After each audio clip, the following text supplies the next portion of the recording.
Everybody who filled out, I just want to remind you, everybody who filled out a speaker card, I will call on you after the presentation. Are there any other public comments at this time? If not, let's move into the study session itself. Miru. Good evening, Mayor Atkin, council members. Happy New Year. Before I get too much deep into the project, this is a Sherwin-Williams mixed-use planned unit development proposal. This is your second study session. I'd like to briefly talk a little bit about the PUD process. Our planning regulations require that any site which is 5 acres or more go through the PUD process. The idea behind that is to allow greater flexibility, creative site planning for large sites. This site is around 8 feet. 8 acres. So the PUD process has two distinct phases. One is, and which is what we are looking at right now, is the preliminary development plan, or the PDP. So the PDP essentially looks at the overall master plan for the site. So at this stage, what we are looking at is the building massing, the heights, the floor area, the densities, and the delineation of the open spaces in the site plan. So the PDP goes to the Planning Commission. The Planning Commission makes a recommendation to the City Council, and then the City Council is the final decision maker. Once the PDP is approved, then it's the second phase of the whole process, and that is the FDP, or the Final Development Plan. Now, the Final Development Plan is the detailed design of each building or the phase of development. So here we are looking at the design of the building, the articulation, the materials that are being used, the design of the units that are being proposed, and things like that. So a lot more finer detailed of each building. So the FDP goes to the Planning Commission, and they are the decision maker. They are the final decision maker unless it is appealed. And then in that case, if it is appealed, then it will come to the City Council. If it is not appealed, then the Planning Commission would be the final decision of the FDPs that come in. In terms of where we are in this project, we have been, the applicant has been working and vetting this project for a little over a year. In October of 2013, and then in the December, the Planning Commission and City Council both had study sessions, and both the bodies gave comments to the applicant, and after that, the applicant went away. They did some redesigning, and since October of last year, the project has gone through various committees, as you can see on the slide above, and October of last year, we had the second Planning Commission study session, and now we are at the second study session at the City Council. The next, in terms of timeline, is the next event that's going to occur is next week, and that is the EIR scoping session, and I'll talk about that in a little bit. So, as you know, everybody has heard Mayor, of the term. Excuse me, sorry to interrupt, Maru, but Councilmember Donahue needs to recuse himself at this time in consideration of the Sherwin-Williams project. Councilmember Donahue lives at the Artist Co-op, which is located across the street, and so therefore there's the potential for a conflict of interest. We talked about whether we wanted to seek a formal opinion from the FPPC on this. We haven't sort of finalized our discussions on that, but in any event, in the meantime, he should recuse himself from hearing this item. Nevertheless, and so he'll have to remove himself from the dais. Nevertheless, since it affects his property interests where he lives, he is allowed the ability to comment on the item as a interested citizen. So. But I will not be commenting because I'm hopeful that I will get a ruling saying that I will be allowed to vote on this. So, but I'll be here to witness the presentation. Thank you. Thank you. Sorry. All right. So, in terms of the next steps that are going to occur, so each project in the city has to go to the CEQA process, and an initial study was done, and an EIR is in the process of being worked at. So CEQA requires that a notice of preparation be issued, and we issued that on December 15th, and the comment deadline ends on end of this month, which is a 45-day comment period. So the NOP is essentially asking for comments from the public and from City Council as to what is included in the EIR, meaning what are the issues that the EIR needs to analyze and look at. And next week, on January 27th, the scoping session is a public meeting to allow the community to give comments on what should be analyzed in the EIR. This EIR scoping session is not a part of a City Council meeting. It is also not a part of a Planning Commission meeting. It is simply a part of the project meeting. So as I mentioned, that the scoping session is not to discuss the merits of the project or give comments on the merits of the project, which is why we are here today about the merits of the project. But the scoping session is merely what should be analyzed in the EIR. And the rest of the slide kind of goes through the different steps that will occur. We don't have specific dates, but we expect the EIR to be published for comments sometime in spring, and then there will be a 40-day public comment public review comment period, and after that or during that, the Planning Commission will hold a public hearing on the draft EIR.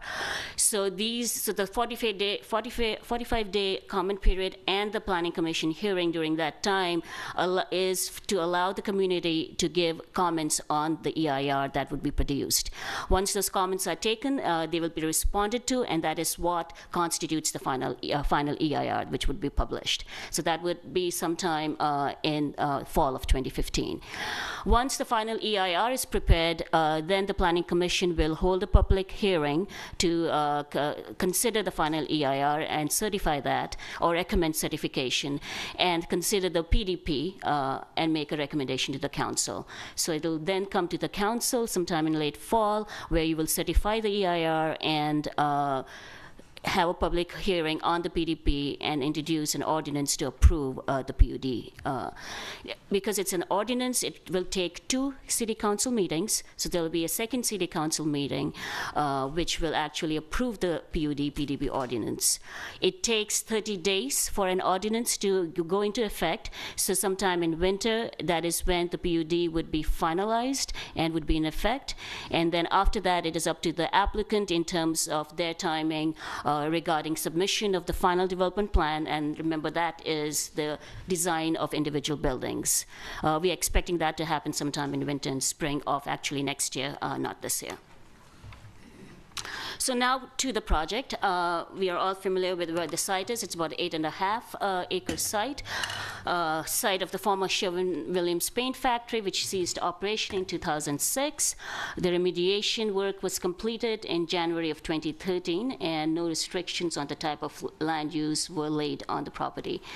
The site that you see in blue is what we call the city-owned railroad parcel. So about a year ago, this is the plan that was seen by the City Council. Horton Street is on the top, Sherwin Avenue here, and this is the railroad tracks. So as you can see, you have a central green going on, and then along the existing building along Horton Street was to stay, and the rest of the site was divided into 3 parcels. The program was about 460 units, 70,000 square feet of office, and 15,000 square feet of retail. And this was kind of the heights that were proposed. So the highest building was this building, which is about 100 feet. These 2 new buildings were 75 feet, and of course the existing building, which is around 40 feet, would not change. Just to remind what the City Council, the comments that the City Council made at this study session, one was to consolidate all the open areas to create one bigger and more usable open area. There was a concern of having the open areas in shade, which led to the suggestion of land swap with the parcel that is owned by the city adjacent to the railroad. more east-west connections, break down the parcels that they had created, include a certain percentage of affordable housing units. There was also a comment made that it favored the use of local labor for construction and suggested that the applicant look into having labor agreements that would include fair wages and chances for youth training. The applicant responded to your comments as well to the Commission's comments, and it has now proposed 2 options. One option, which would include the suggestion made by both the Council and the Commission to swap the city-owned parcel and include that open area within the site, and the other without the swap. And the reason for doing that is that the time frame for the city's availability for development of this railroad parcel is unclear at this time. Both proposals will be processed and analyzed, both in CEQA and otherwise, and the decision-making bodies will consider both the proposals for approval. The selection of which options will be pursued, it would be contingent on the city's long-range property management plan and the ability of the developer and the city to agree on a land deal for the swap. They have also broken up parcels B and C to create more east-west connections. And the building heights of parcels along Sherwin Avenue and Horton Avenue have been stepped down to 55 feet along the street frontage. So here is option A, and just to orient you again, you have railroad on the top and Horton Avenue at the bottom. Parcel A is the existing building, and as you can see, parcel B has been divided up into 2, so has parcel C, and this option is the option that the council had suggested, and that it includes the rail. It proposes a building on the city parcel and then consolidates the open area within the site. In terms of what these, in terms of the uses here, well, the parcel A would be a reuse of the existing building to an office building. Parcel B would be residential building with ground floor retail along the circle, Hubbard Circle as we are calling it. And parcel B2 is primarily a parking garage. It's 75 feet, and it does include a few units, about 50 plus units, as well as a small amount of office space. Parcel D, C, and C1 and C2 are, again, primarily residential buildings. And I'll have a breakdown of precise units in the next slide. So this kind of gives you the height and the massing of the proposal. Again, this is Horton, and this is Sherwin Avenue. This is option B. This lets the city parcel be developed into a park. However, the location of it remains as where the existing location of the city parcel is. And the rest of the site is then more or less organized in the same form. In terms of the program, it is exactly the same. The heights of the buildings are the same. The units are the same. And the FAR and the parking are the same for overall project. And this kind of gives you an idea of a bird's eye view of how the development would look like. So in terms of the comparison of a proposal a year ago and the current proposal, this is how it works out. Slightly more units, slightly more office space, about the same commercial space. So this kind of breaks down parcel by parcel, different uses, the number of units, and non-residential spaces. This is the vehicular circulation for option A, and this is the vehicular circulation for option B. I am not going to go too much into the details of the circulation, vehicular, pedestrian, bicycle. I'm going to let the applicant delve more into that in the interests of time, because otherwise we have complete duplication of slides, and they would be in a better position to kind of give you the various details, including of the open space areas in terms of the programming that they are hoping to have. So what I would go is to look at the project in terms of how it conforms to our land use policies. The general plan land use designation for this site is mixed use, residential, and open space. And as I'd mentioned, the site is over 5 acres, so a PUD will be required. And the MUR requires that because it is over 5 acres, it needs a PUD, and one of which must be a residential, and there has to be a mix of uses. The regulations do not specify an exact mix, and that mix is to be determined by a PC, by the commission and the council, and that is a question that would be for you at the end of the presentation in terms of whether the mix that they are proposing, the use mix that they're proposing, is that compatible, or is that okay for the council or not.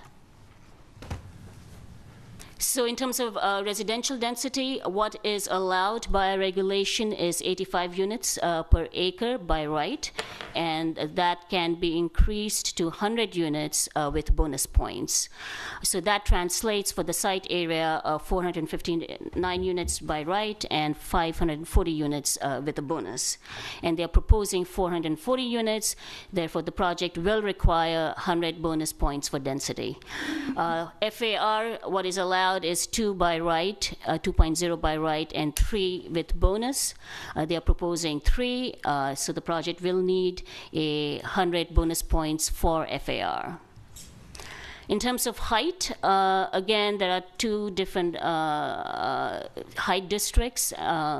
So for the southern portion, it's 55 by right, 75 with bonus, and the northern portion, it's 75 by right and 100 with bonus. And what they are proposing for B and C is 75 feet. For D, it's 75 feet. D is actually 100 feet, I'm sorry. So when you work it out, they will need 100 bonus points for height as well. So in terms of bonus points, as I mentioned, they need bonus points for height, FAR, and residential density, and 100 bonus points in each category. The way our regulations are written, this does not mean that they need 300 bonus points. The project will need whichever the maximum is, and they are maximizing maximizing the need for bonus points in all the categories, but the project will need a total of 100 points nonetheless, because that's how our regulations have been written. The applicant has identified the following categories for bonus that they are going to apply for or have applied for. One is the reuse of a significant building, and that earns them 35 points. They are proposing a TDM program, including bicycle sharing, which is 15, bike lockers in each building, that's 10 points, and electronic transit information signs, and that qualifies them for 10 points. They are also proposing family-friendly housing for 5% of the total units, and that would earn them 10 points. So in our bonus category, what constitutes family-friendly housing for which they can get bonus points? These are that the units will have to have 3-bedroom units. These family-friendly unit would need to be 3-bedroom. They would need to have in-house laundry hookups, and they need to provide an additional 20 square feet of open space. This is in addition to whatever our regulations require. They're also proposing electrical vehicle charging stations, and that earns them 20 points. So that adds up to 100 points in total. So in addition to the public park, which is approximately 2 acres, the general plan calls for the greenway to traverse this parcel to connect the Horton Landing Park to the north and the Park Avenue District Bay Trail to the south. The project does provide this 2 acres of open space in form of the central green and the plaza area. In addition, the project includes the design and construction of the park on the city-owned parcel, so they will be responsible for all the costs for design and construction. Which I talked about in the 2 different options. We do also have design guidelines, and the one that I would like to point out to here is the sidewalk widths. So our design guidelines call for certain the sidewalk widths depending on the region, depending on the part of the city, and depending on the kind of street. So what I want to point out to the council today is that the Horton Street is considered a green street between Sherwin Avenue and 45th Street. So our design guidelines for green streets call for a 15-foot sidewalk corridor. And the 16-foot sidewalk corridor would mean 8 feet of clear pedestrian walkway, 5 feet of landscaped area next to the curb, and 2 feet of landscape area next to the building. Now, on Horton Street, if you recall, there is an existing building, so you can't change the look, you can't move this building, and you also have a row of street trees. And the existing sidewalk is 7 feet, and the tree grade is about 5 feet, so that's 12 feet. So the issue is, since the building cannot be moved or pushed back, in order for the proposal to comply with the sidewalk width, it would involve removing existing street trees. So at this moment, the applicant is not proposing to remove these existing street trees. So that gets us into this trade-off of whether do we want the existing street trees or do we want a wider sidewalk. Because in this particular case, because the existing building cannot be moved, the only way to widen the sidewalk is widen it towards the street, and that would involve removing trees. So an arborist report was done by our city arborists, and that is attached to your staff report. And the health of the trees vary between fair and poor to good. So in terms of whether to preserve the trees or not to preserve the trees, that is a question that we are asking the council.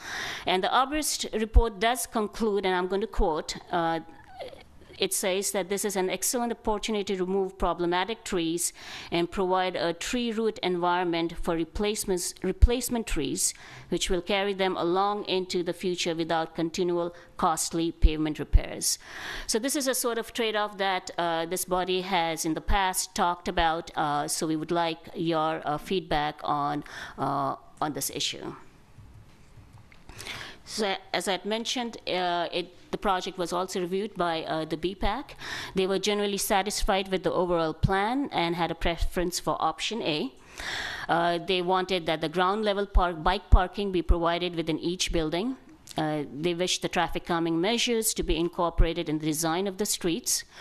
They wanted the applicant to consider streetcar as an option instead of Emeryville. The applicant also took the project to the Parks and Recreation Committee, and their comments were that they generally liked the proposed open and recreation areas and the programming for the recreation areas. They wanted the central green to include some tables and seating areas. They had preference for tennis courts. And they suggested that all green and turf areas be provided with electrical outlets to avoid use of generators for movie screenings. As I mentioned, the Planning Commission reviewed this proposal in October, and these were their main comments where the Commission agreed unanimously. One was the need to do a shadow study in order to ensure that that there were no impacts on open space. Need to include affordable and family-friendly units. Need to include bike lockers in each building. Need to provide AC transit passes to all residents and employees. That the project should use reclaimed water, and that the applicant should contribute to the Horton Landing Phase 2 project. And that the applicant should also apply for Green Trip certification.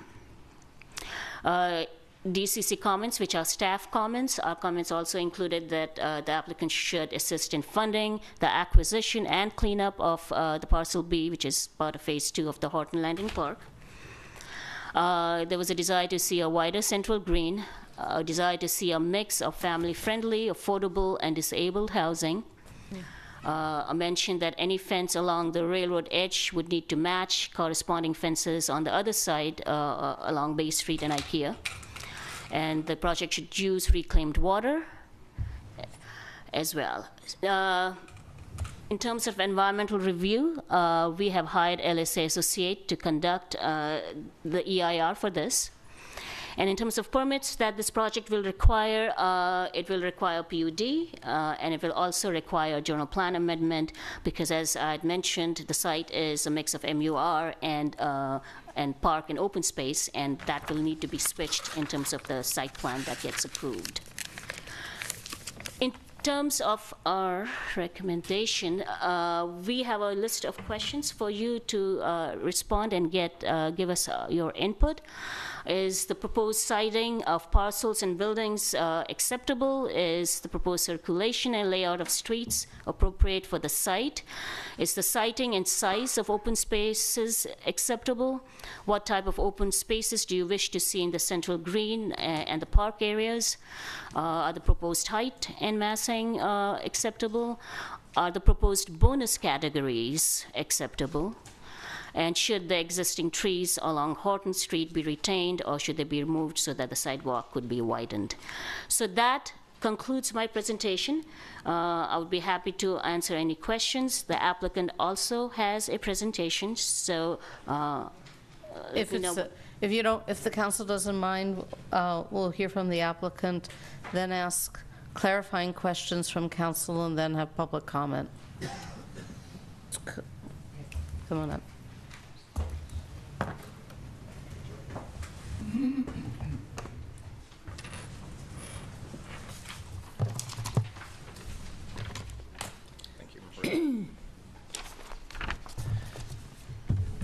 Good evening, Mayor Atkin and council members. My name is Bruce Dorfman. I'm with LMC Emeryville. Maru gave a fairly brief or an abbreviated history of this project and of our involvement with it, because I actually think her first staff report to you goes back to 2005. So for two of you, you may remember that, and many people in the audience do. But basically, the concept that we created back then, the general backbone of the project, has been consistent and has been well received. And actually, the general plan, when it was updated 5 or 6 years ago, incorporated many of those design principles. So we're pleased to be back in front of you tonight and present to you this plan. The biggest change over the past year since we last presented to you is we brought in a capital partner, being Lennar Multifamily, and Lennar is one of the largest public home builders in the country. And knowing your desire for home ownership and the like, we thought they were the perfect group to be bringing in to help us with this project. We've received numerous comments over the year and over the past decade from the public, the Planning Commission, the City Council, and staff.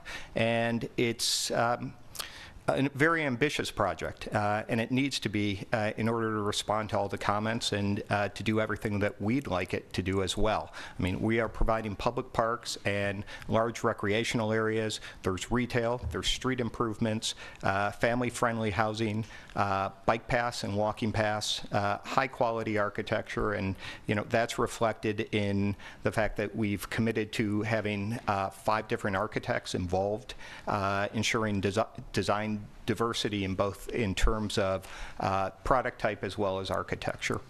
And it's most importantly consistent with the general plan, which was certainly well vetted at the time it was adopted.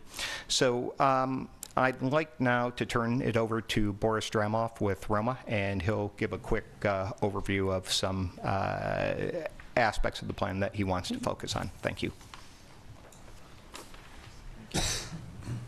Good evening, Mayor Atkin, City Council members. It's a pleasure to be here.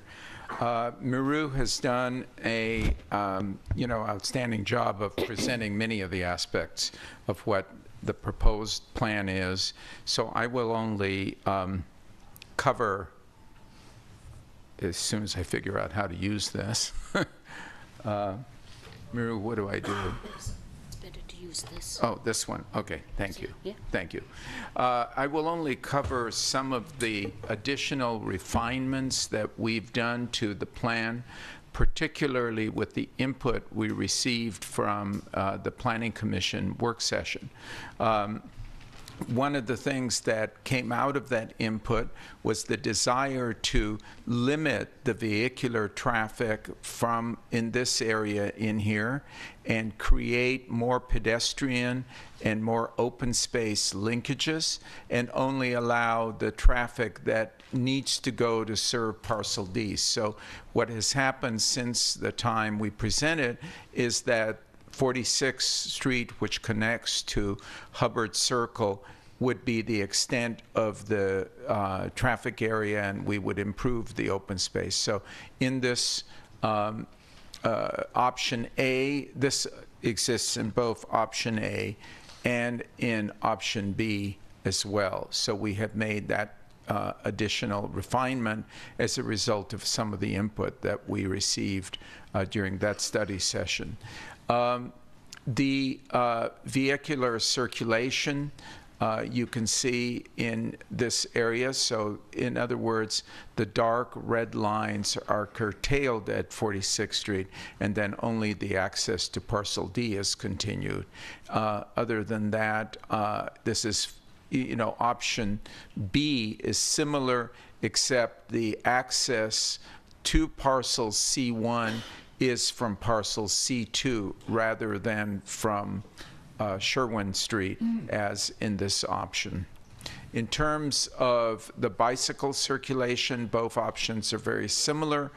We make a very strong connection both down Hubbard Circle, but we also have the connection adjacent to the railroad tracks. And that's true, again, for both option A and B. And we have also included the update of what is now proposed in terms of the bridge connection over the railroad tracks. We were dealing with an older version of that, so all of these have been updated to accommodate that. In terms of pedestrian circulation, also the two options are very similar. And we have retained a connection between the two parcels, C1 and C2, as well as between B1 and B2. One of the other additional elements that was asked for by the staff and the Planning Commission was to describe the lighting more clearly on the project. And we're using 3 different light fixtures, and what we're proposing is the standard Hestia that the city has used on all the perimeter streets. Hestia also has a somewhat updated fixture that we were proposing to use internally in this area and here, and the fixture that has been established as the standard for the Emeryville Greenway would be used along the extension of the bikeway along the railroad tracks. So you can see the spacing and the types of light fixtures that are now being proposed. And this is just a close-up of the fixtures themselves within the project, along the greenway, and on the perimeter streets. We also have prepared a more detailed landscape plan. The dominant tree in the landscape plan is the ginkgo in the center area, which was called for in the Park Avenue District guidelines. And in addition to that, there are some very colorful trees that extend out. The autumn blaze maple, which is at each one of the connecting streets. This is the red dot that exists there. And the podocarpus along the railroad tracks. And then on Horton Avenue is the tree that is being now discussed. And on Sherwin Avenue, we've used the same Brisbane box that exists there. So those are really, kind of following the continuity. And there are a number of different trees in the park areas as well. Some refinement of the recreational and open space activities occurred, primarily that the sports courts are being favored more towards tennis, and we have modified the plan to indicate how that could happen.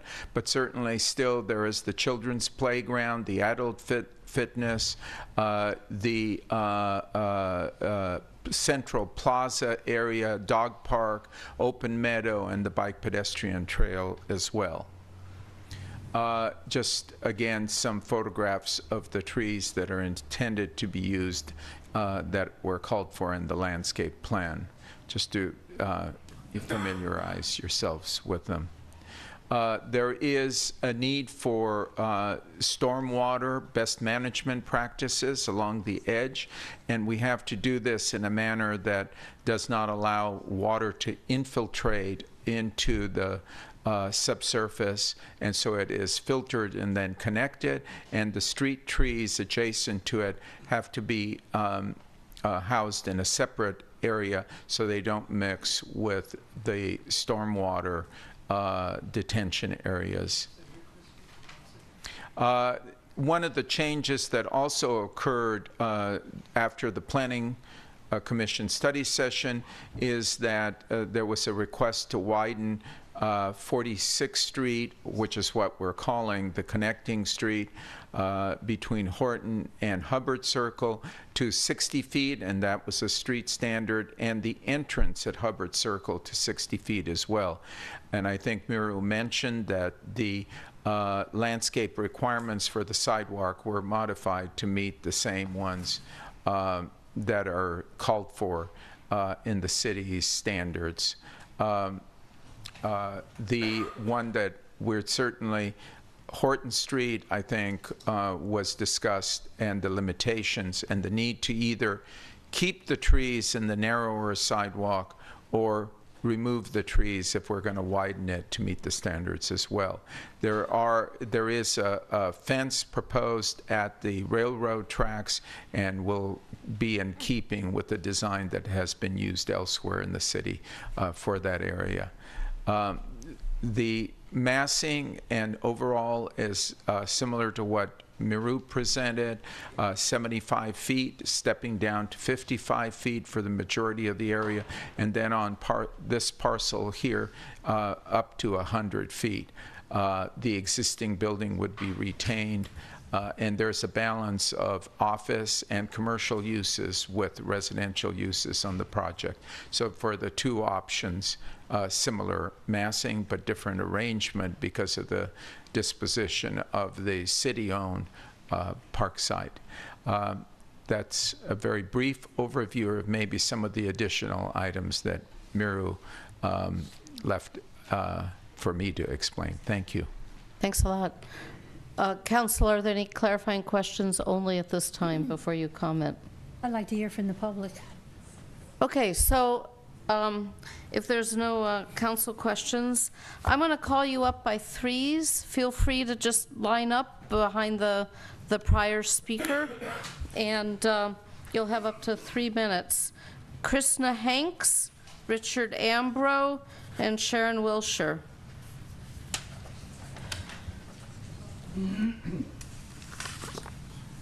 Come on up.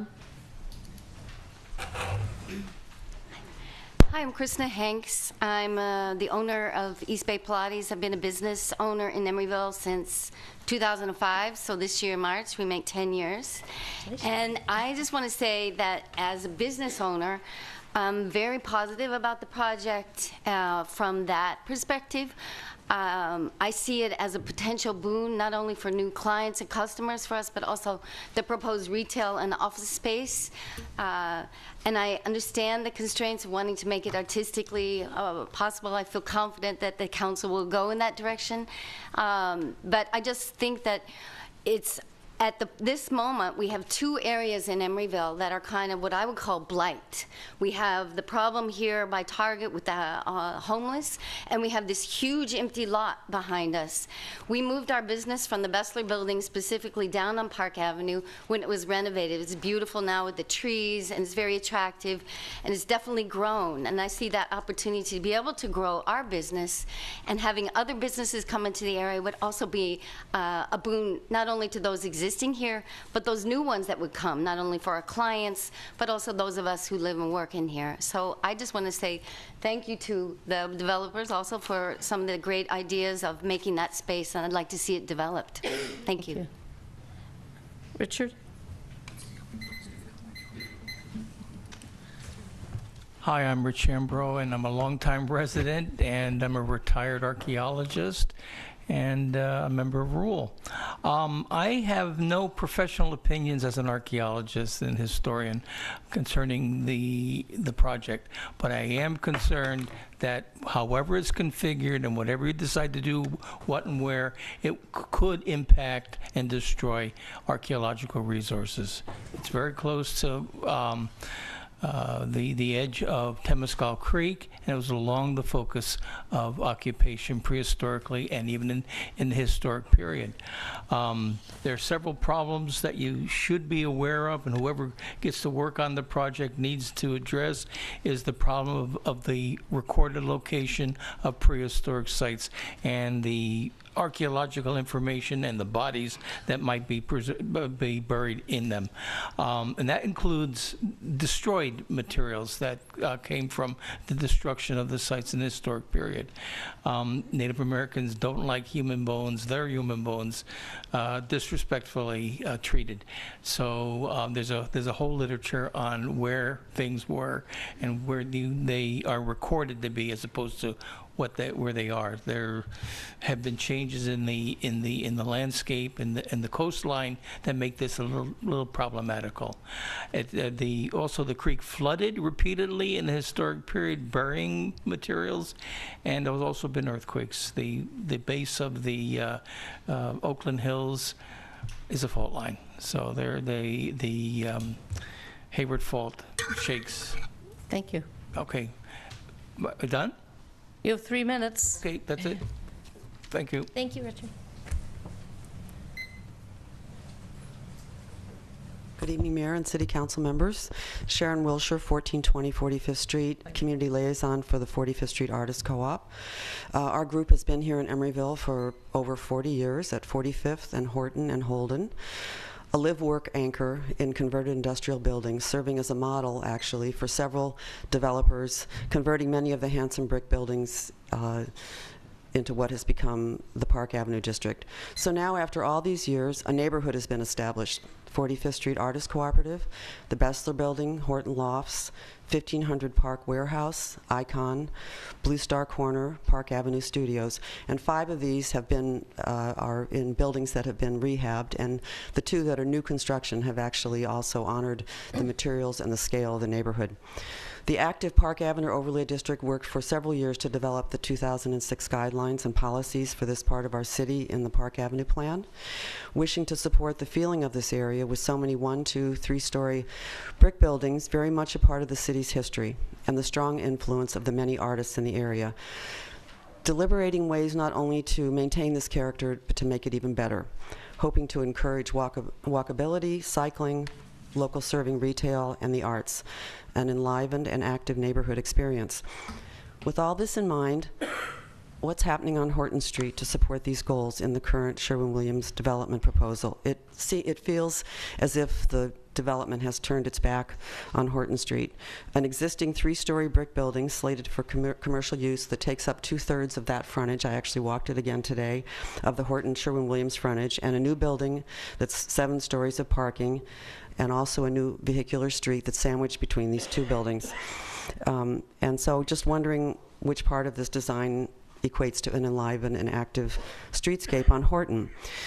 We'd like to suggest moving the proposed 46th Street, which is really an extension of Hubbard, back to its original location in the general plan, to the north edge of the Horton Street frontage, and moving building B2 back from the street, perhaps significantly back, while also bringing down its height. This would allow for the creation of green space on the Horton frontage, similar to what has been suggested on Sherwin Avenue, and would also give the several liner spaces, live work spaces on the B2 facade a much more pleasant experience than the one proposed. As currently proposed, these spaces would be directly off the sidewalk on one side and potentially looking onto the Novartis surface parking on another. they won't have really access to all that wonderful green space and activity that's proposed for the project. And additionally, and I think that some of my neighbors might speak to this, if there's any way to create any sort of a passageway through the existing building, this would also create additional east-west access to the interior activity and to the green space. And it would break up that wall of Sherwin-Williams buildings on Horton Street. We really feel that there are many, many opportunities to integrate this new development into the existing neighborhood in a manner that honors the Park Avenue District Plan, benefiting the new residents and businesses, as well as all of us who will become neighbors and patrons. Thank you. Thanks, Sharon. Before I call the next three, we have an overflow crowd out past the doors. You can always watch us downstairs, and if I call your name for public comment, if you fill that card, you can always come up. But we have a capacity crowd, so I'd like to encourage you to just watch us downstairs. The next three are Jennifer Fisher, Kim Harrington, and I'm sorry, Kenan Tolan. So I'm sorry if I butchered the pronunciation of your name. So you could just line up.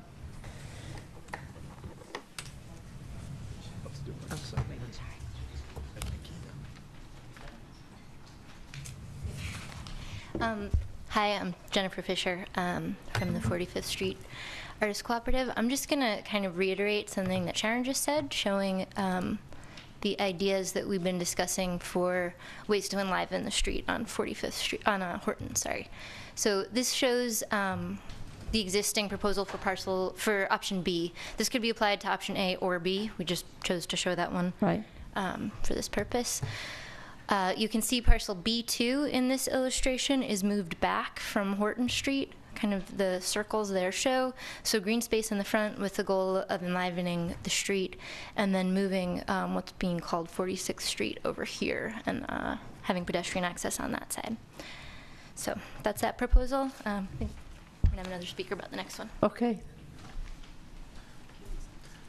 Good evening, Mayor. With your permission, would you mind if I switched with my neighbor, Kim Harrington, because I was going to make some introductory comments for the Kim, are you forfeiting your speaking? I'm signed up on a speaker card. Could I just swap with him? What's your name? John Demerit. John? Demerit. Demerit, okay. All right. Thank you very much. Good evening. I'm John Demerit. I'm the president of the board of directors of the 45th Street Artists Cooperative. The mission of the 45th Street Artists Co-op is to provide affordable live-work space for artists in a supportive environment. In addition to providing live-work space for artists, the cooperative runs the Emeryville Youth Art Project, offering tutorials, field trips, and arts methods and demonstrations to promising high school students. Our community welcomes a new development in place of a very large vacant lot. The co-op was intimately involved in the lengthy cleanup process that occurred on this site. We also take this new proposed development very seriously and have real concerns and positive suggestions that we would like to express. In light of our concern and the fact that none of us are professional planners, the co-op has retained the services of two consultants, Richard Gussetti, who is helping us with CEQA issues, and Joe Light, who will be advising the co-op on planning ideas and concepts. Both of them will be speaking for us this evening. We have also formed a committee of co-op members, co-chaired by Sharon Wilshire, who you just heard from, and Paul Germain. I would like to highlight briefly some of the major concerns the co-op has with the concepts that the developer has presented to us to date. Individual members of the co-op will be speaking in more detail about these items this evening. We are concerned that the proposed central oval parkway is in fact a circular road with a median.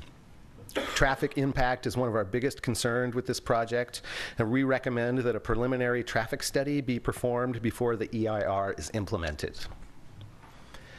We question whether what is being labeled as a mixed-use development is really a residential development with minor commercial and retail parcels. We question whether this is a complete application and believe that the project design is flawed, particularly when considering the most recent design proposals. The proposed location of 46th Street is absolutely unacceptable and should be moved back to its originally proposed location along the northern edge of the Horton Street parcel. This project should go forward without any density bonuses. We feel strongly that an overall reduced density is crucial for the well-being of the development's residents and the larger residential community. The development should be pushed back from the east side along Horton Street, creating more green space along the street. Our community has spent years researching a solar system for our roofs and believe that it's important that preliminary light and shadow studies be performed before the EIR is implemented. And finally, our community has a long-standing and ongoing positive impact on the cultural well-being of Emeryville through our efforts with the youth art program, the Emeryville Celebration for Arts, and as well as Councilman Donahue's various public art pieces. One of my favorite ones right behind us. We would like to see the project implements arts and culture into its infrastructure. Thank you for your consideration.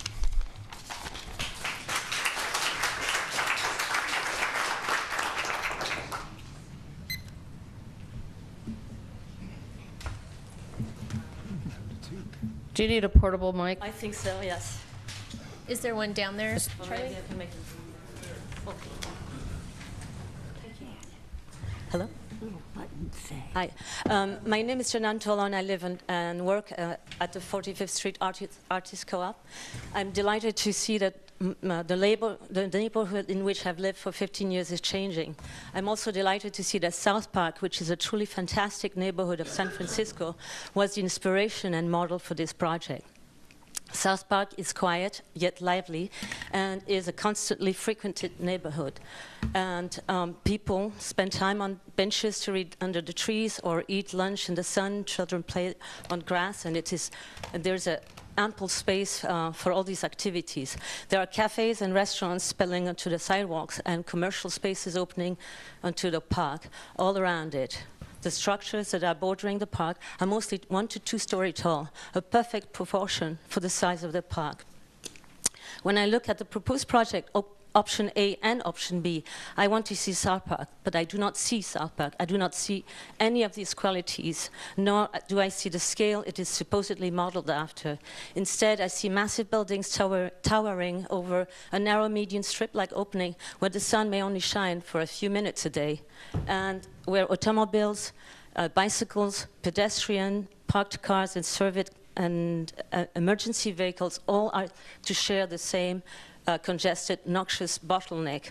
I do not see a mixed-use project. I do not see a park enlivened by small commercial spaces. I do not see promenades. Instead, I see narrow corridors cutting through massive blocks, linking building A to building B to building C, etc., severely dividing commercial spaces from residential ones. Then I have these questions. Is this a truly mixed-use project? What is the utility of the central green? Is it truly a public space, or is it a gated residential project? Why overlook the potentials and plan to reach maximum density and height when we all know that congested rental housing projects do not create communities? There's a fantastic opportunity to make something great happen here, opening up the facades to the bordering Horton Street and Sherwin Avenue, giving those facades some transparency so they are not like oppressive walls, make the green area park visible and accessible from the street instead of tucking it behind the walls. Avoid labyrinth-like corridors, avoid congested heavy density. All this will improve the project greatly. Bring light in, bring air in, and trees and people and children. Make it human scale. Make it pleasant for people to live there. Make it pleasant to people who don't live there, and make people wish they lived there, and make people want to be part of this community. Thank you. Thank you.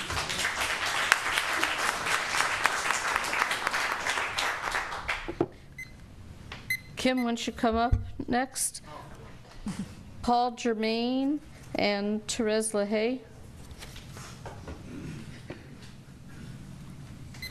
City Council members, I'm Kim Harrington, 31-year resident at 45th Street Artist Co-op. Can't hear me? Speak up a little. How's that?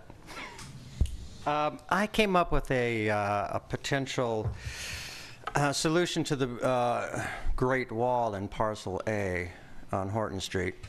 And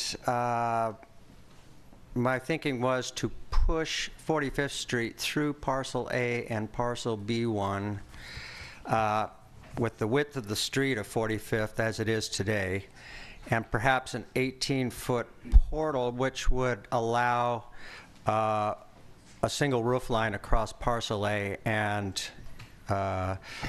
only taking up probably the 2 floors in Parcel B1. And it would also give greater access to first responders coming down Hollis to 45th Street and straight into the development. I think having looked at Horton and been around for this many years and watching Horton Street and Sherwin Avenue and so forth, it seems to me that this would help in keeping Horton Street and Sherwin and some of the other streets, Hubbard, it would break up some of that potential congestion which I think is about to happen.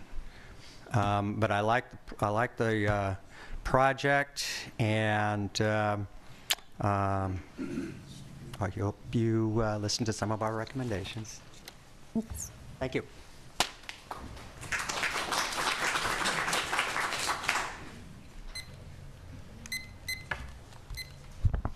Hi, Paul Germain, 1420 45th Street.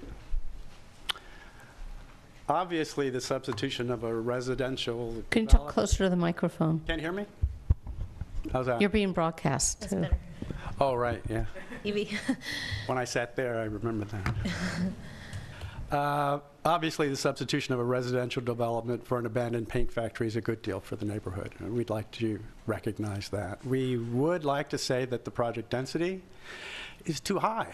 It's just, why would you need that much density in this area? It's the most dense project ever conceived for this area. It may be the densest project that's ever been presented to the city. Maybe, for example, this is 100 dwelling units per acre, as proposed. Blue Star Corner, which is right adjacent to this project, which is an award-winning David Baker and Associates design that was built most recent development adjacent to this project, perhaps. But it is 20 dwelling units per acre. This is 5 times that density.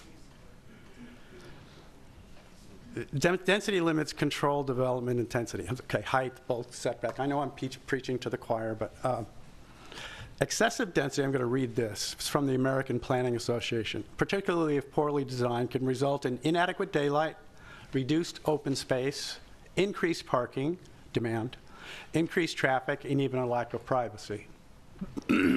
What's driving this additional density? The city's policies that give the bonus density for some amenities. A few bike closets, and you get a 10% density. What if the city disallowed, this may tell you how much I don't know about the whole planning process, but what if the city disallowed, did not approve the bonus densities? That takes 15% out of the project. It would make probably 90% of the people sitting in the audience really happy, and it would fit into the neighborhood much better.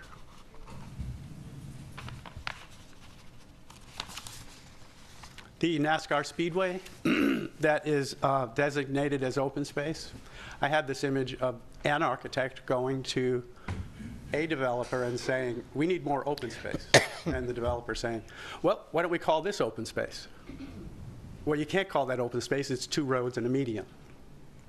Well, if we call it open space and nobody calls us on it, then it's open space, right? I think this is what has occurred. I would like someone to call them on. That is not open space.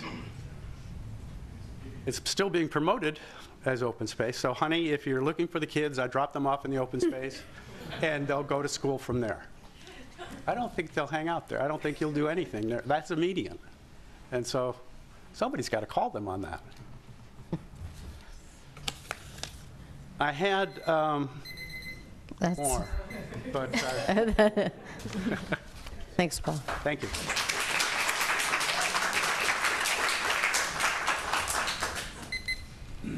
I'm Therese LaHaye from the 45th Street Artists Cooperative, 1420 45th Street. And here, speaking for the Electrical Committee, we have spent a decade researching photovoltaic cells on the roofs of on 45th Street.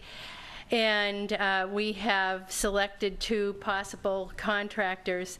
It's an older building and not an energy efficient building, and the initial investment to reduce our electrical usage to just baseline usage is $250,000. That's phase 1 of the project, and then to offset our entire usage is another $250,000.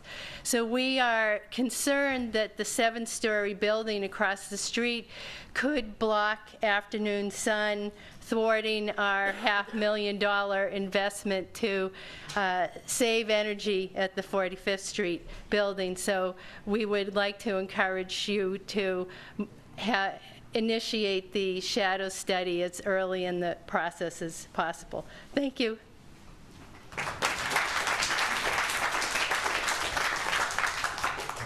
So next I'll call Tim Curran, Archana Horstein, and Joe Light.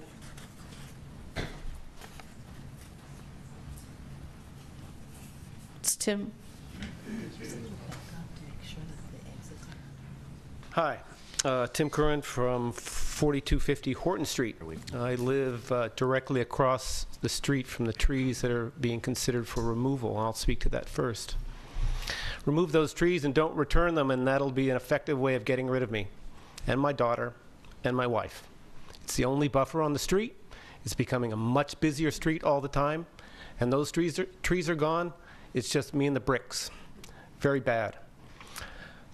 That's all I'll say about that.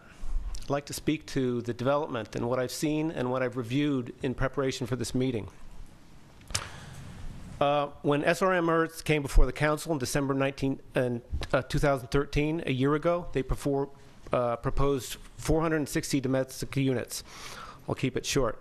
Today, they're proposing 540.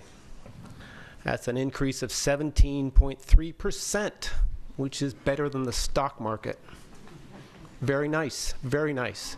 They started out with a very nice, calm introduction, saying, Joe Ernst stood at this podium, said he wouldn't be seeking the development bonuses for density.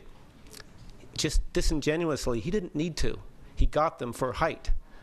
Now he's proposing the maximum density.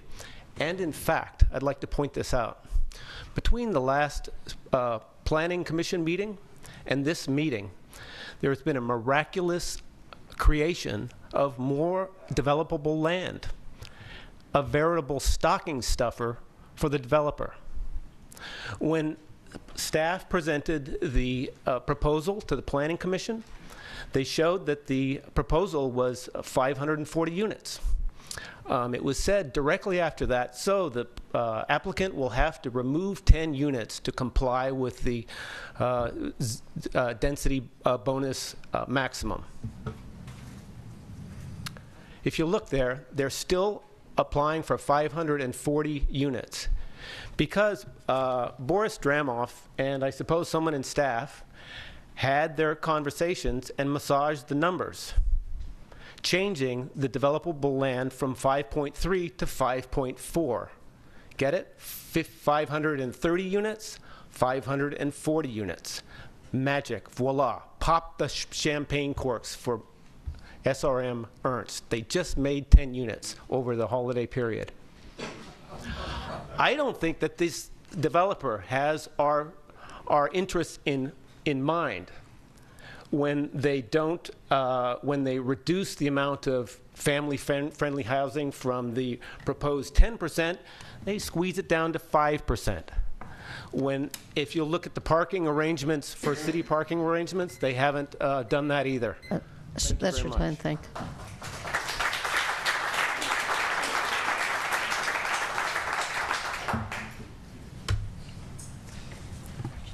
Hello and good evening, Mayor Atkin and council members. My name is Archana Horsting, and I'm a resident of the Emeryville Co-op since 1979. and executive director and co-founder of the Kala Art Institute for over 40 years. So I'm very rooted in this town and love it very much. It is a local, the organization I direct is a local arts organization at the nexus of Berkeley, Emeryville, and Oakland. I thought I'd mention the importance of having the new development well integrated with the surrounding residential communities. To do that, I suggest bringing art into the project as you are surrounded by artists. And you guys know something about that, I'm sure. I know you will include public art as it is a requirement, but I'd like you to consider art as an ongoing changing exhibition in a gallery space, for example, or a pedestrian passageway that's wide enough and with locked and well-lit vitrines that a curator could do changing exhibitions in. You could also use it as a passageway into the more interior parts of the project. Kala already does a arts passageway in downtown Berkeley. We've done 8 exhibitions there over the last 3 years, and what I found is that it's remarkable. People get to walk, instead of on the sidewalk near cars, they get to safely walk through a passageway, enjoy the art, learn something, and feel safer. And also, it just adds so much to people's lives. People don't realize how much it means until they get to live with it. And this would be an opportunity for the developer to incorporate the art that surrounds them, and also bring out the art maybe in the people that'll be living there. So I would like to thank you for this, considering this idea, and wish that the very best design principles, the best architecture, the best hopes for people's interactions, and for the good neighborliness that we can develop here, because it could be very important for all of us. And I really appreciate the big effort that's gone in it so far, and I recommend that a little more effort go into it. Thank you so much. Thank you.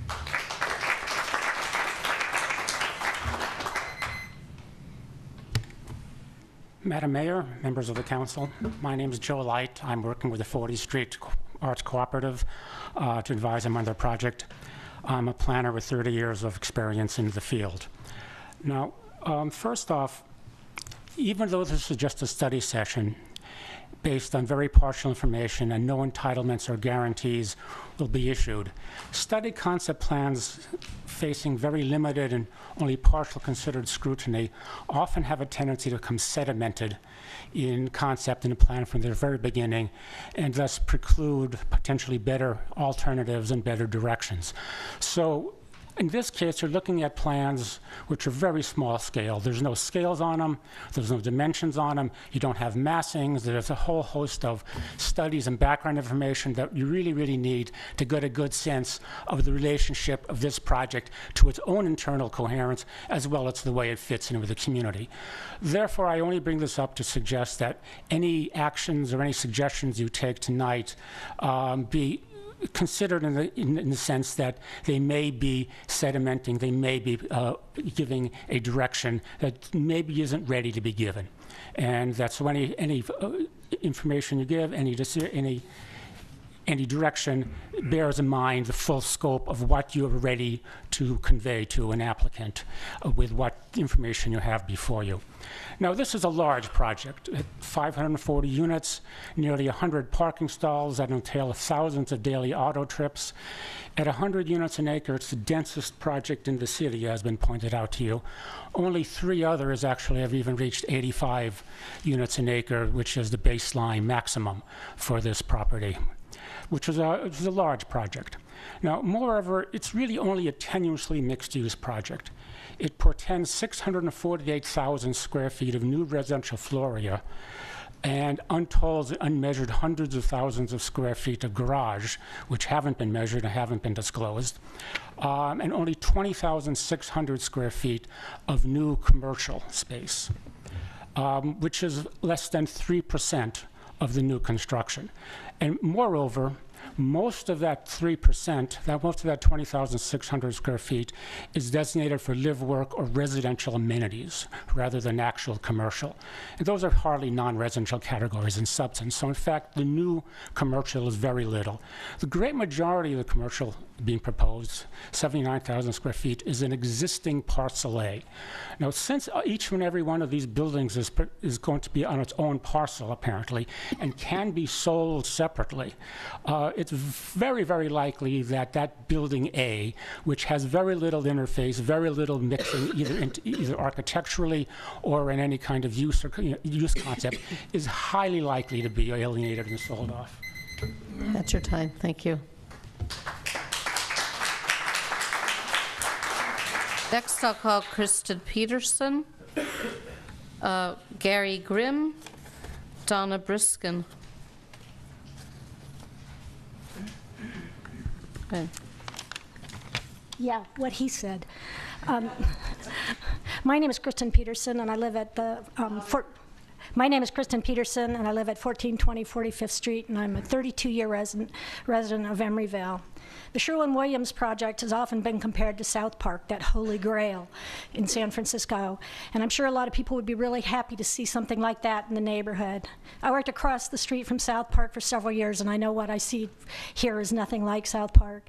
South Park is a user-friendly, lush green park of nearly an acre. It's surrounded by 58 small 1- to 3-story buildings that are barely the height of the existing Sherwin-Williams building. It's truly mixed use. Sherwin-Williams will have maybe a half an acre of open space to serve 10 times the number of units. When you combine the 7 massive 75-foot story buildings with the north-south axis that they're sitting on, you get a tunnel that is in shadow the majority of the time. The streets surrounding South Park are twice as wide as any street near Sherwin-Williams. These wider streets handle the majority of the traffic, leaving South Park with low traffic volume and bike and pedestrian-friendly streets. The proposed 46th Street and the Oval are really just extensions of the already overburdened general streets of Emeryville. This makes the green space even less usable. The proposed 46th Street exit onto Horton is a short distance from the driveway for the Artist Co-op parking lot. The two facing drives poses a potential turning and traffic conflict. This is the only access that the co-op owns to our main parking lot. After witnessing the traffic fiasco that resulted after the Target at Christmas time and the more recent Restoration hardware sale, I worry about the infrastructure's ability to handle the density of this project. I strongly encourage the council not to grant any bonuses. I also encourage the council to require both a traffic study and a shadow study before approving any design plans. And to think long and hard about the density and integrity of this project and how it fits into the Park Avenue district. Reducing the density, extending 45th Street through, moving 46th Street north, moving building B2 back to the street, from the street, as mentioned by others, are all great ideas. I hope you give them a lot of serious consideration. I would also love to see the same scale and integrity of neighborhood and the spirit of community of South Park come alive in the Sherwin-Williams project. Buildings that honor history and architectural integrity of the neighborhood, the sense of community, the respect to the arts, in addition to a welcoming park and a walkable, bikeable neighborhood will be a big step toward this.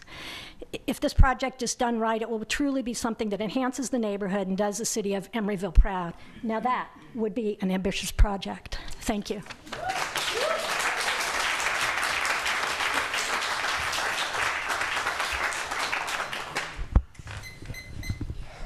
Madam Mayor, members of the City Council, thanks for the opportunity for us to come in and comment today. You're hearing a lot from the 45th Street Artists Co-op. We're here now, and we're going to be in here now for a while. My name is Gary Grimm, and I'm speaking on behalf of my wife, Ann Holsbury, and myself. Ann's had her painting studio at the 45th Street Artists Co-op for approximately 30 years now. This is not your ordinary development project. This is one that will have major impacts in Emeryville, and particularly the surrounding community. Mr. Dorfman was accurate when he said this is an ambitious project. I agree with Mr. Dorfman. It's very ambitious. In fact, you've heard from other speakers that this may be the most densely populated residential project in the city. And as some of our good neighbors at 1500 Park have pointed out in their comments to you, the population of Emeryville will increase by about 10%. That's an ambitious project. Thus, we think it's essential that this development receive very careful consideration to minimize the negative impacts and maximize the positive impacts. This must not be on the fast track. It's fast track from here on, looking at the PUD timeline and the CEQA timeline. That's got to mellow out a little bit and look at these things more carefully. We're concerned with the maximum density, the maximum FAR, the maximum building heights that have been requested. We'd like the council to direct the applicant to consider some of the other project designs, such as the one that was presented to you tonight, that would reduce the density of the project. Things have been said about bonus points. Yes, bonus points are discretionary. Some of the things that have been proposed for bonuses are things that the project proponent should do with good design principles for the project anyway. Bonus points. Finally, we think the application is incomplete I'll give you just two examples. One has been stated: a traffic management plan and traffic circulation study should be done as part of the application, not later. We agree with our neighbors at 1500 Park that the traffic impacts are very critical. And as you know, anytime there's an incident on I-80, things get very congested on Horton, Hollis, and 40th Street. Secondly, light and shade studies should be done and should be completed soon.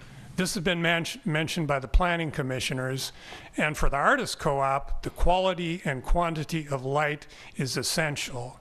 And it's just not acceptable that blocked sunlight occur partway through the afternoon. So in summary, we urge you to do the right thing and consider some of the things you've heard tonight. Thank you.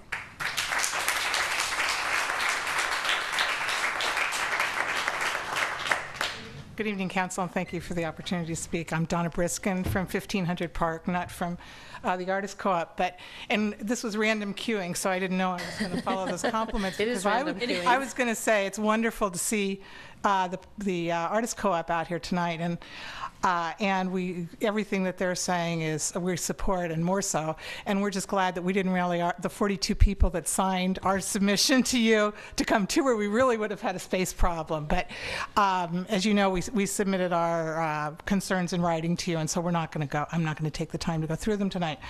I just wanted to reiterate a couple things that haven't been emphasized so much here tonight. One is that we strongly favor option A, as I think the council did and the planning commission did, and I just want to say that again. Also, in terms of the height limits, we appreciate that the developer had lowered, at our request, really, the height limits at the street level to be 55 feet and then to taper up to 75. But when you look at that overhead drawing, you'll see it's really a very modest setback, and we would like that setback to be much more significant so that, again, the size of the buildings don't overwhelm parcel A. In fact, we would like to see none of the buildings, again, along the street perimeters exceed the existing height of building A. That's a beautiful building, and to put even 55 feet next to a building that's less than 45 feet is going to overwhelm that building on all the sides. Again, in traffic and circulation, we've heard consistently that residential developments don't cause traffic. We don't necessarily agree with that. We're very interested in the traffic study, and we will be submitting something on that as well. We think the traffic study should include looking at the parking lot, which I guess has the parking lot to the north, the old Novartis parking lot, has pre-approved for a 200-foot tower. That will obviously impact Horton as well. And the building with the badminton club also has started. I know they came to the Park Avenue Committee talking about development. So those future developments should be part of that traffic study, and again, we'll be submitting something else on that. In terms of density, couldn't agree more in terms of lack of not having the bonus points there. But also, nobody's mentioned the housing element that was recently adopted, and I think this parcel should really take the city forward in the housing, moving the housing element forward, specifically in having the family-friendly housing and increasing owner occupancy and therefore tenure in the city, and a wide variety of housing types. And I don't think there are enough family housing units there. I also agree in terms of the bonus points. Anyway, thank you. The next speakers are Greg Harper, John Bowders, Mike McConnell, and Richard Grissetti.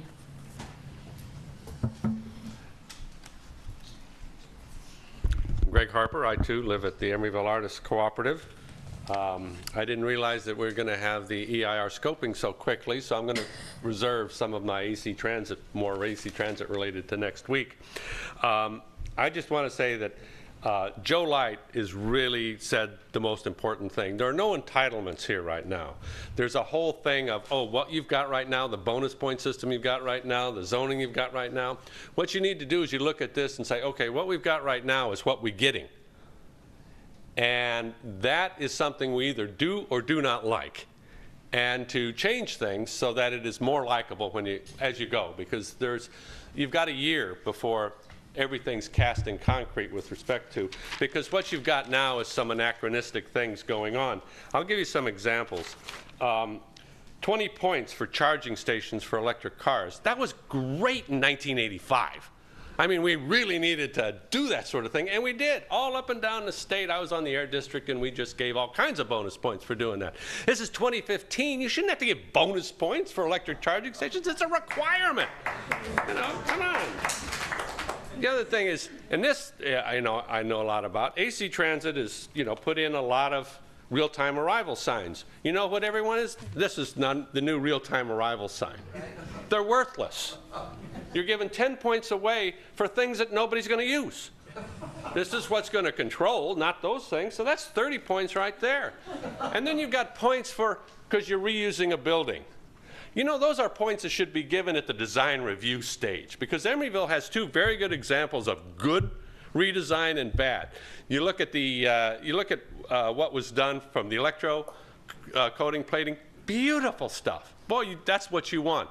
You look at what was done at between Powell Street and Stanford Avenue up there in that redesign, and you want to go, oh my gosh, don't you guys know how to use architects? I mean, so that's a design review thing you can do.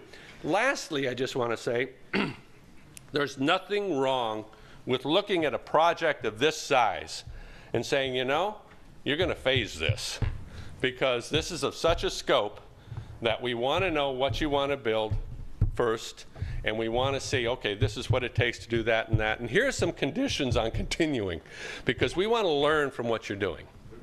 Thank you.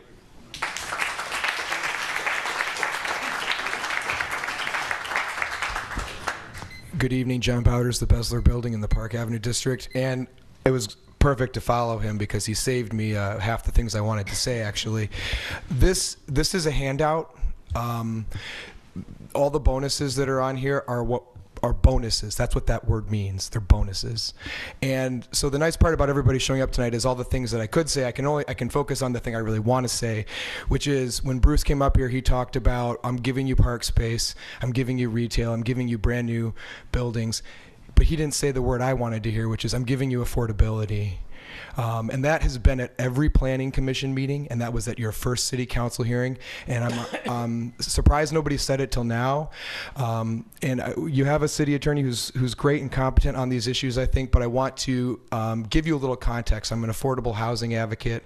I'm also a lawyer who's worked in affordable housing for almost 10 years now.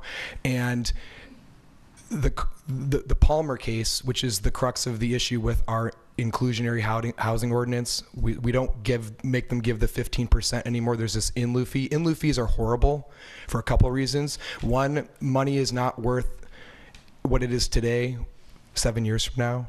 2, this is the last major piece of land in Emeryville that's suitable for residential development. If you give it up, where are you building the affordable housing of the future? 3, it takes 7 years to get the housing trust fund that you're putting this money into to a point where you can build one of those projects. You're losing the opportunity. RENA just came out. ABAG released its new RENA for 2014 to 2022, and we are supposed to build 1,400 new units in Emeryville. Okay, 700 to 750 of them are supposed to be affordable. We didn't meet our goal for the last 8-year period. So what are we doing? This is the gold mine for getting us right. And it doesn't have any affordability component. And they're going to tell you that you can't mandate it, and they're wrong. You can avoid the Costa-Hawkins problem in 2 scenarios. You can avoid it if you make a contract with the developer to do something specific for that, or if you give up financial accessibility to them, or you give them an incentive or entitlement. The Palmer case, the city of Los Angeles did not have to give up a single entitlement to the developer in that case, and that is why that court case struck down the inclusionary ordinance. The city of Pasadena, the city of Roseville, they still enforce their original ordinances, and they enforce them strongly. And so I'm encouraging you to look more closely at that, to circle back with the city attorney and get an outside opinion if you need to. But I absolutely believe and know that you can mandate affordability in exchange for the entitlements they want. And a little gold nugget here that was left out of the short presentation we got, but was at the Planning Commission thing, that road extension on Hubbard, that has a 12-foot grade up. So when they tell you that there's a setback 55 feet at the street, that building is already like 6 to 10 feet higher on the ground. So that's not a setback.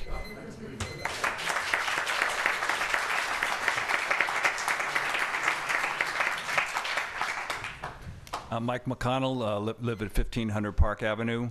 Although I will miss the geese, the drought has pretty much chased them away, so we are pleased that this site is going to be developed, and it has a potential to enhance our neighborhood. It also has a potential to destroy our neighborhood. The people along Horton, the people at the Artist Co-op 45th, and the people in 1500 Park, it's life and death for us. I'm so happy there's so many people here. I'm one of the 42 who signed the letter from Donna, so we are not all speaking tonight. So you're welcome for that. But the 40th Street is a major artery. Powell Street is a major artery. San Pablo is a major artery. We got the freeway on. All of a sudden, in the middle of these quiet little streets, Hubbard Street is a narrow little street. Sherwin-Williams, there's no traffic there unless they're playing badminton.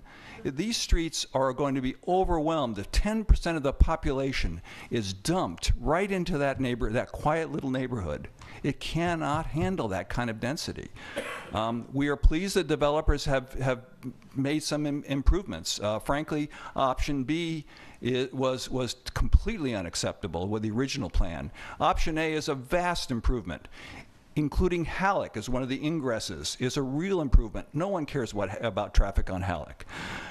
But it's the potential of a huge amount of people along those tiny little quiet streets, I don't see how they can handle it. The traffic study has to be done.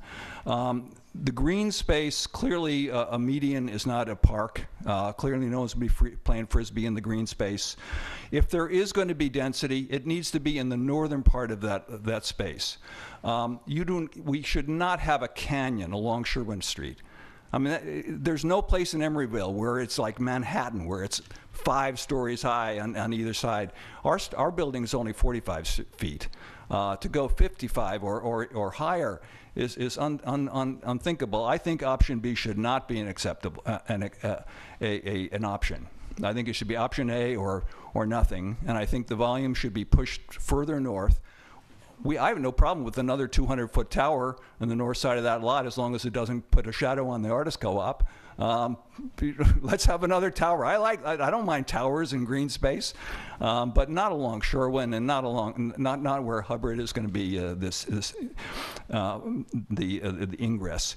So finally, somehow Mike Biddle we've met with him. I know the option B, option A issues are really tough, but I would urge the City Council to make somehow them a priority. We cannot say it's up to the state. It's out of our hands. It sounds like it is, but let's change that. Thank you.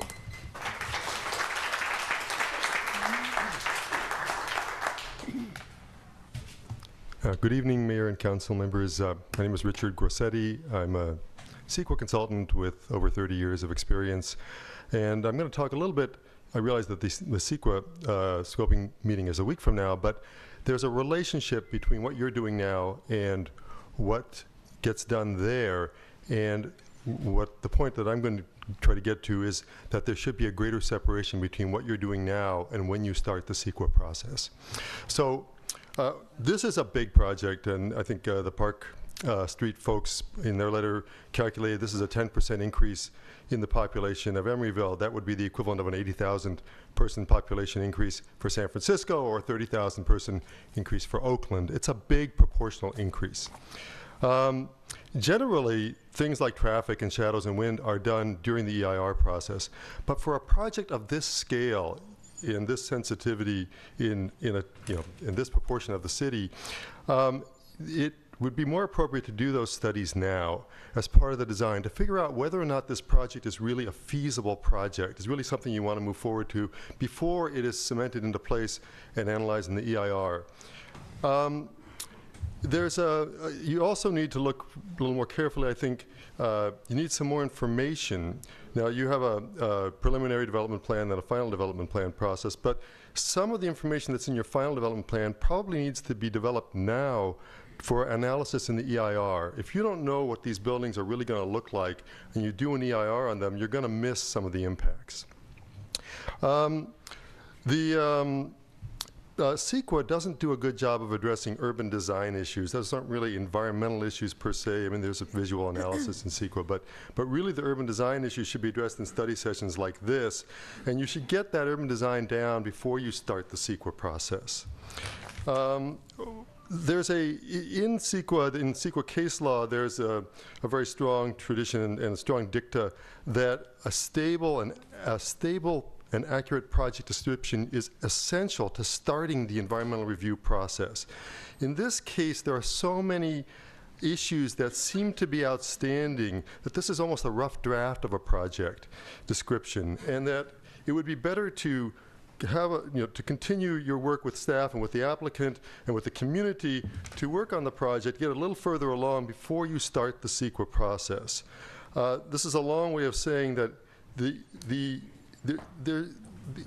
study session is to help you develop your input on the project description. The fact that it's overlapping the CEQA process and they're already about to start the traffic analysis for the project, there's not enough separation. You can't do your work because the CEQA process is already taking off with this project. It's already running. So I would urge you to defer the CEQA process until you're done and you're happy with the project.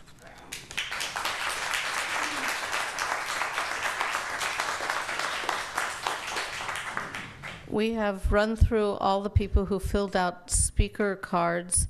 I want to make sure that any other person who wishes to speak who hasn't spoken on this gets a chance.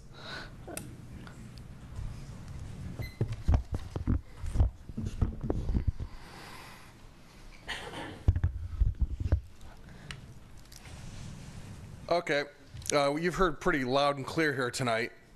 The biggest problem with this project is it's too much density. It's too big of a project for the neighborhood. You've heard that loud and clear from many speakers. Also, you need to know there's this little problem. And just so everybody here sees, the new document called the Emeryville Housing Element, and this was just voted on by the City Council in October. Brand new document. We spent a lot of money and a lot of time, volunteer and paid time, staff time on this document. So we need to defer to this document. It's brand new. We can't just have this project just overrun this brand new document. And if we defer to this project, this document, the housing element, which is good till 2023, we can't build this project as it's being proposed. The project is all rental. This document says no to that. the project has no affordable housing, as Mr. Bowders talked about. This document says no to that. Furthermore, the project, the developer knows that we are very sensitive here to family-friendly housing. And so he has made the project 5% what he's calling family-friendly. And if you read his, if you look at it, what he's proposing, he's defining that as 3-bedroom units. We shouldn't have such a stupid way to define family-friendly housing. We need to have a more nuanced and a real-world definition of family-friendly housing. And as it turns out, the city is right now discussing that. And family-friendly housing is not simply 3-bedroom units. It needs to involve affordability, absolutely, and it involves many other aspects that are now being talked about. And this developer does not address that at all. So it's using the family-friendly housing thing like as a cudgel against us or something. And this document is very clear about family-friendly housing. We have to have it, and so we need to be smarter about this. We need to put this project's on too fast of a track. We need to decide among ourselves what really is family-friendly housing instead of just, throwing the term around. We actually need to define it better. There's another document that says that makes it impossible to build this project as it's being proposed, and of course that would be the pedestrian bicycle plan, which mandates no more than 3,000 vehicle trips per day on Horton Street. And there's really no way we can have a project that's this huge, this massive, this dense, and have less than 3,000 vehicle trips, because we're already over that on Horton Street right now. Thank you.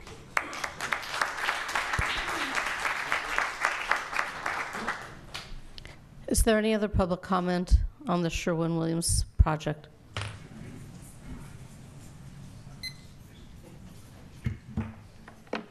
Good evening, Mayor, ladies and gentlemen. My name is André Carpio. I don't live close to Sherwin-Williams.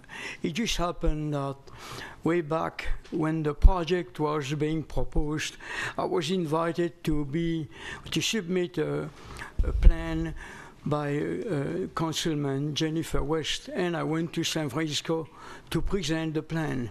And there, I don't know what happened to my plan, but this new project doesn't look like that. And one of the reasons I submitted a plan was strictly on energy harvesting symbol. I did want to have all the building in a way that they'll be oriented so that with solar panel, we would harvest the maximum energy possible per unit. And here I don't see anything like that has been applicable. So I don't know, maybe something is missing, or maybe you're not interested in the energy consumption, but when this building is going to give up, who's going to supply the energy? I don't think we are going to be able to build another power plant nearby, because 500 units, and they're all going to be powered, some by electric, some by gas, but it will take lots of energy. And I'm worried that this project, unless it's reviewed on the energy efficiency basis, is not going to be economical. Thank you.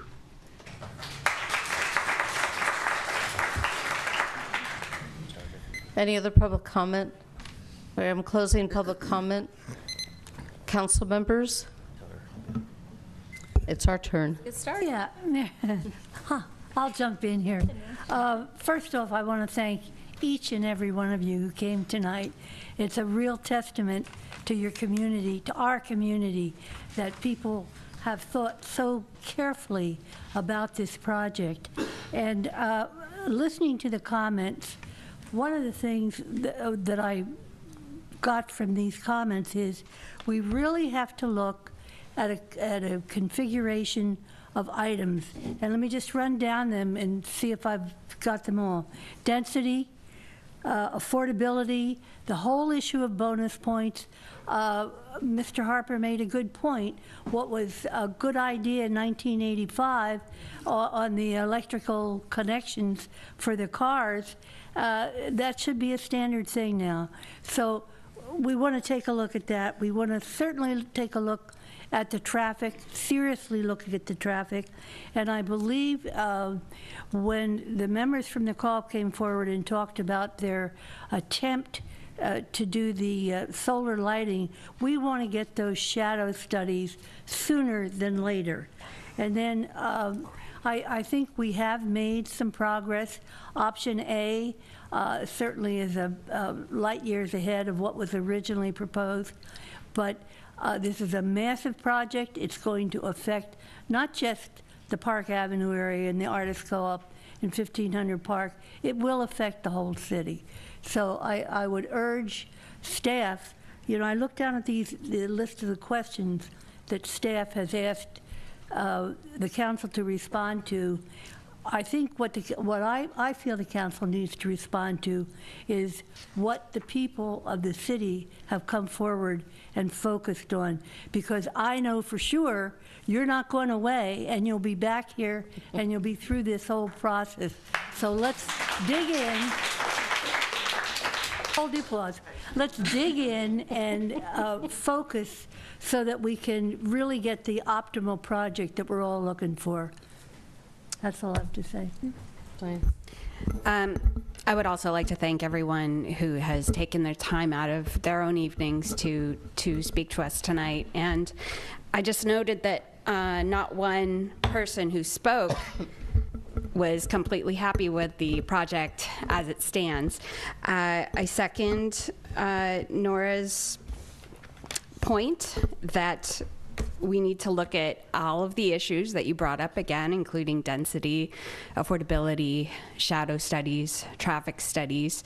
And I appreciate the comments from Mr. Harper and the gentleman who mentioned the CEQA issues, because I would like staff to please let us know what we can do to make sure that everything is phased properly so that all of the issues that we and the public have may be addressed in a timely fashion and that we can actually count on our input being heard.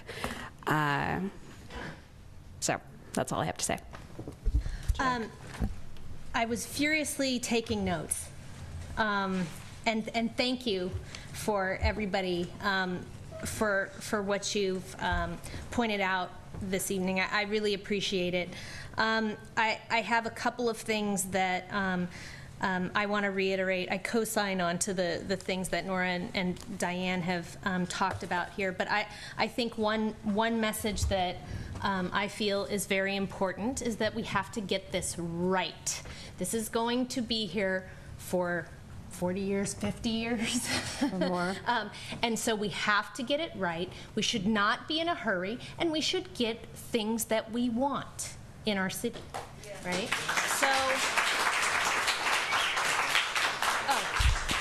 So with that, I think that whatever we need to do this in a very orderly fashion, which is with as much public input as we can have, is important. I think that there's, I appreciate that the developer has had lots of public meetings. I know that that's been part of the process up to this point. But now, you can see people are very invested in the details of what's happening, and there needs to be a lot of feedback, right? And so I'm not sure how we either kind of elongate the process for the EIR or postpone the beginning of it, but the idea that we need a stable and accurate description of the project before we start the EIR is very important. That's going to include the light and shade study. That's going to include the traffic study. I want to know what we can do for that process. Some other things that I took note of, I too am concerned about affordability. Right now in our city, we have new apartments coming online. There's a one-bedroom, a studio actually, 471 square feet for $23.58 a month in our city. Affordability is a crisis in the region, but it's also a crisis in Emeryville. And I noticed that When Meru gave us the slide with our notes from the last study session, certainly affordability was emphasized, so was the labor agreements for the project. And while the applicant responded to several other things, we got no response on those issues. So I hope that going forward, I think the message is loud and clear. People in Emeryville are interested in affordability. Also, the 540 units, with a 5%, 5% of those units being devoted to 3 bedrooms, that's just 27 units out of the 540. And let me share with you that in our city, 60% of our housing stock is 1 bedroom and studio. 7% is 3 bedrooms. So this project doesn't even meet the status quo, which is really bad already in our city. The average bedrooms per unit in our city is 1.3. I'd like to understand what the average bedrooms per unit is in this development. I also think that the bonus categories are a kind of giveaway. They're at our discretion, and we don't need to give those bonuses. I agree with the comments about the median. I don't think that that should count as open space. It's just not good enough. And with that, I also want to second the many comments about 45th Street and that connection being made. I live over in the Triangle, and so to get across 45th, you have to cross in Pablo, take a left, and then 45th continues.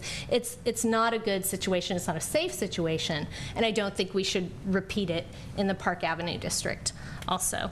And then one last, 2 more comments. The idea, someone said that this is tenuously mixed use. I think that's a good way to describe the mixed use here. If we're going to have a mix of uses, it needs to have a very different balance.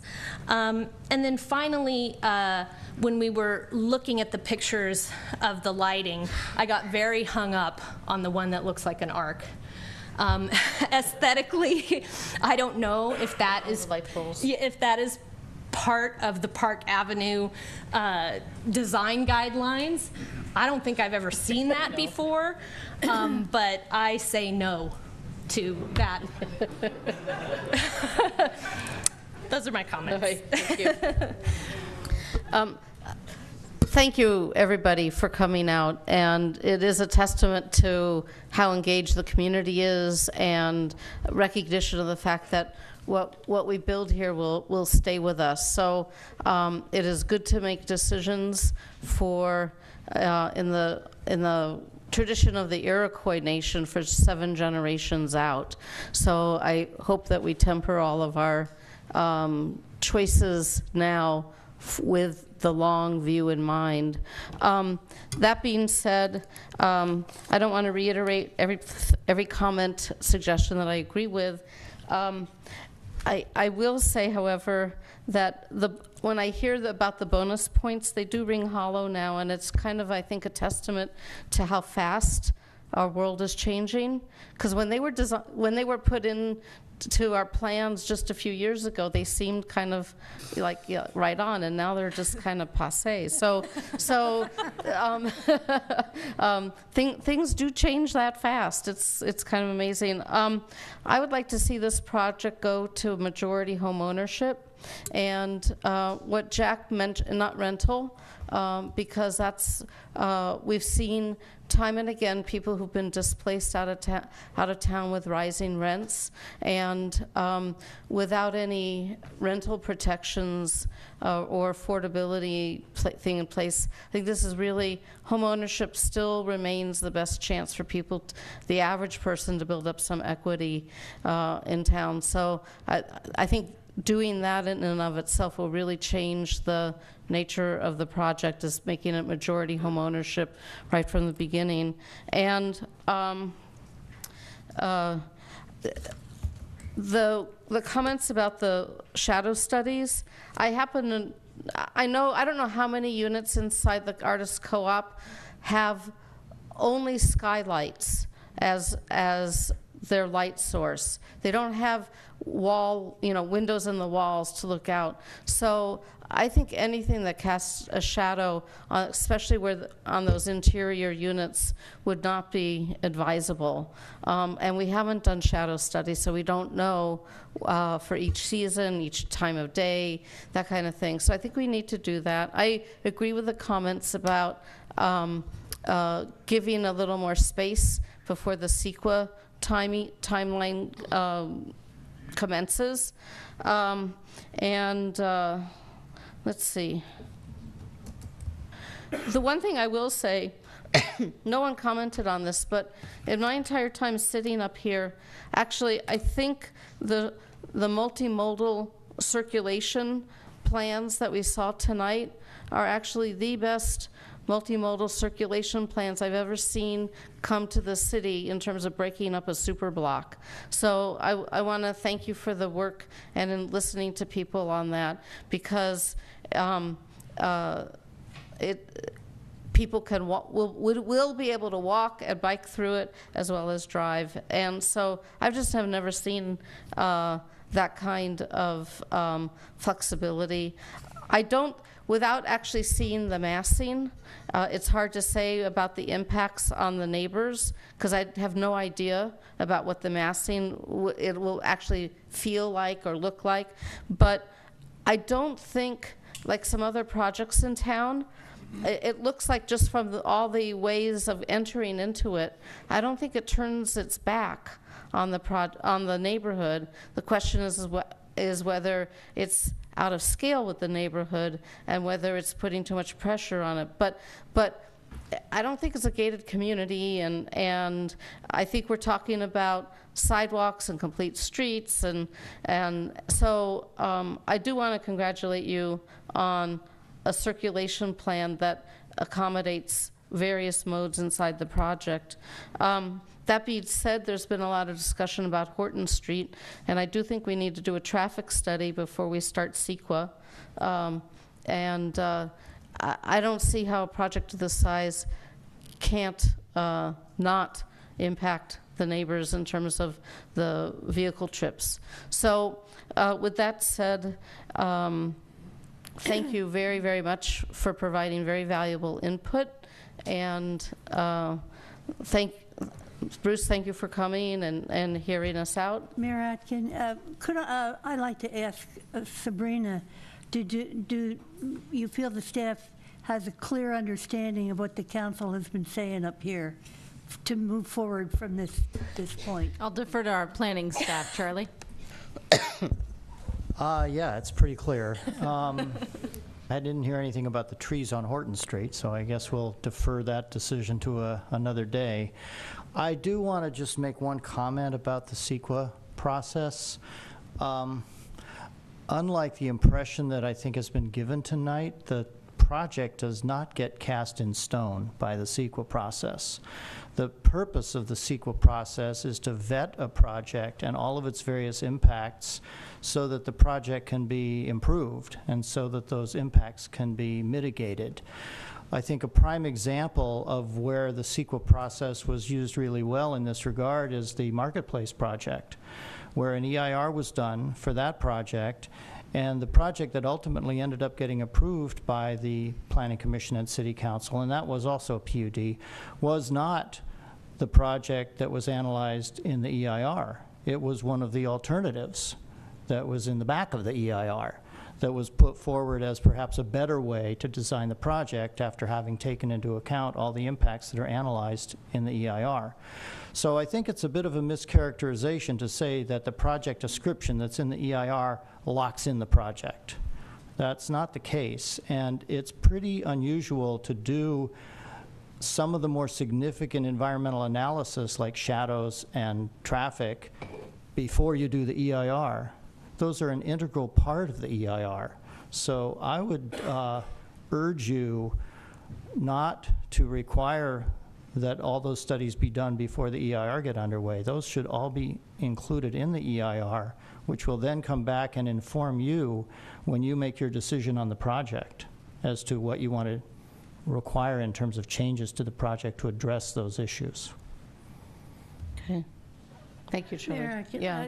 Charlie, when you talk about having an alternative, as we had at the marketplace, an alternative plan, one of the young people that came forward today had an alternative plan. If he showed up at the EIR meeting with that plan, would that be considered? Absolutely. I mean, one of the things that an What's EIR... that? Stand up. There you go. All right, Kim. One of the things that an EIR requires is an analysis of alternatives to the project. And whatever is a reasonable range of alternatives, you know, usually 2 or 3 alternatives to the project are That meeting is considered. next Thursday at what time? Tuesday. Tuesday. A At week. what time? A week from today in this room at 6:30 p.m. Okay. Diane, did you want to say something? You know, in light of all of the issues that have been brought up by our community members, I'm wondering if let me know if it's premature to begin the EIR process without having addressed all of the issues that have, you know, come before us. Well, it's kind of a chicken and egg thing. I mean, those things get addressed in the EIR process. That's what the EIR process is for. The EIR is an informational process. It's not a decision-making process. The EIR provides information to the decision makers. And by law, you cannot make a decision on the project until the EIR has been completed and certified. So Charlie, are you saying to all these people here, show up on Tuesday with your ideas? Absolutely. Yes. Okay. Come back. Come back. So thanks again. And with that, we'll adjourn the study session.